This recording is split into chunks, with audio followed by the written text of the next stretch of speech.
महाराष्ट्र विधानसभा चुनाव की तारीखों का ऐलान इसी ही महीने होना तय माना जा रहा है। इससे पहले शरद पवार सत्ताधारी महायुति को एक के बाद एक झटके दे रहे हैं। इसी कड़ी में बीजेपी नेता हर्षवर्धन पाटिल और शरद पवार की मुंबई में हुई मुलाकात को जोड़कर देखा जा रहा है। बेटे के व्हाट्सएप स्टेटस से पिता की भविष्य की राजनीति को लेकर चर्चा चल पड़ी है। राज्यवर्धन पाटिल ने अपने व्हाट्सएप स्टेटस पर शरद पवार की पार्टी का चुनाव चिन्ह लगाया है, जबकि उनके पिता हर्षवर्धन पाटिल बीजेपी के नेता हैं। लेकिन पिछले 15 दिनों से वो शरद पवार से 2 बार मुलाकात कर चुके हैं। हर्षवर्धन पाटिल महाराष्ट्र के इंदापुर विधानसभा सीट से चुनाव लड़ना चाहते हैं, लेकिन महायुति गठबंधन में ये सीट अजीत पवार खेमे के विधायक दत्ता भरणे के पास है। ऐसे में हर्षवर्धन पाटिल के पास बहुत ज्यादा विकल्प नहीं बचते। हालांकि बीजेपी की तरफ से उनके सामने प्रस्ताव रखा गया है कि राज्यपाल नियुक्त विधायकों की जो सीट एक खाली होने वाली है, उसमें से उन्हें विधायक बनाया जा सकता है। महायुति गठबंधन में तकरीबन 20 ऐसी सीटें हैं जहां गठबंधन की तीनों पार्टियों में से किसी एक पार्टी का प्रत्याशी टिकट न मिलने से नाराज है।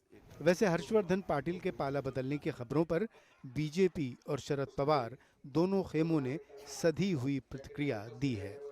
ये महाराष्ट्र की परंपरा भी नहीं है कि हम राजकीय अस्पृश्यता का पालन करें। हम हमेशा से ही महाराष्ट्र के राजनीति में काम करने वाले कार्यकर्ता एक दूसरे के नेताओं का सम्मान करते आ रहे हैं। एक दूसरे से मिलना, इसके मतलब कोई किसी के पार्टी में चला जाए ऐसा नहीं होता। कई बार कई कार्यक्रमों के लिए, अपने क्षेत्र के विकास के लिए और कई अन्य चीज़ों के लिए भी मिलना होता है और ये महाराष्ट्र की परंपरा है। हर्षवर्धन पाटिल जी के बारे में भी मुझे ऐसा लगता है कि भारतीय जनता पार्टी ने उनका बहुत सम्मान किया है। दिल्ली में हर्षवर्धन पाटिल जी को हमने सहकारिता क्षेत्र में एक बहुत अच्छी पोजीशन दी और मुझे लगता है कि देश की, महाराष्ट्र की राजनीति में उनका बहुत बड़ा योगदान है। वो भारतीय जनता पार्टी के साथ है और रहेंगे, ऐसा मुझे लगता है। राष्ट्रवादी कांग्रेस पार्टी शरद चंद्र पवार साहब के पार्टी में अनेक नेतागण आने को इच्छुक हैं। कोई राज्य स्तरीय नेता है, कोई जिला तालुका स्तरीय नेता है, कुछ लोग पवार साहब को डायरेक्टली मिल रहे हैं, कुछ जयंत पाटिल साहब को मिल रहे हैं, कुछ लोग सुप्रिया सुले को मिल रहे हैं। और मैं दावे के साथ कहता हूं कि जिन लोगों ने एक वक्तव्य किया था कि शरद पवार जी का इरा खत्म हो गया, मैं बात कर रहा हूं देवेंद्र फडणवीस साहब की, उन्होंने ऐसा वक्तव्य किया था कि शरद पवार का इरा खत्म हो गया, मेरा दौर शुरू हो गया है। उनको समझ में आएगा कि उनके धीरे धीरे उनके पांव के नीचे से जमीन खिसक रही है। आने वाले समय में आप देखेंगे राष्ट्रवादी कांग्रेस पार्टी महाविकास आघाड़ी गठबंधन की सरकार महाराष्ट्र में बननी तय है।